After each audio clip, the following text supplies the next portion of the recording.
নমস্কার বন্ধুরা, আমি সঙ্গীতা। আজ আবার আপনাদের সাথে চলে এসেছি হরিতকি সম্বন্ধে কিছু বলতে।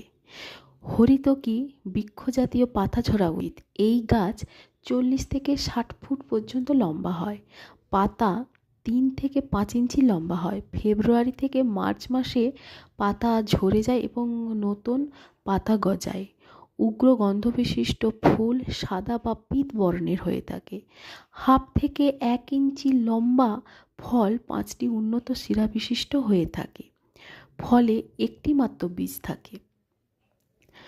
ব্যবহারের অংশ: ফল, ফলের ত্বক ও বাকল, এই অংশগুলো ব্যবহার করা হয়।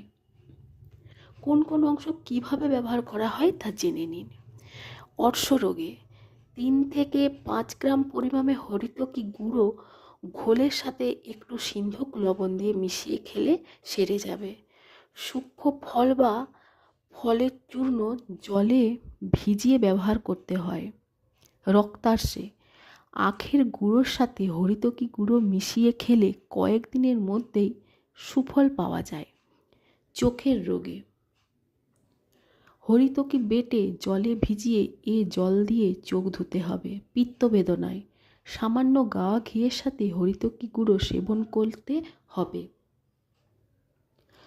গলার স্বর বসে গেলে মুথা ও হরিতকি গুঁড়ো মধুর সাথে বেটে অথবা জোয়ানের সাথে পান করলে স্বর স্বাভাবিক হয়। এছাড়া হৃদরোগে, বদহজমে, আমাশয়ে, জন্ডিস এবং ঋতুস্রাবের ব্যথায় হরিতকি খাওয়ানো হয়। হরিতকির ফুলের রস জ্বর, কাশি, হাঁপানি, পেট ফাঁপা, ঢেকুর ওঠা, বাত রোগ, মূত্রনালীর অসুখে বিশেষ উপকারী। এইভাবে হরিতকি ব্যবহার করলে আমরা অনেক উপকার পাবো।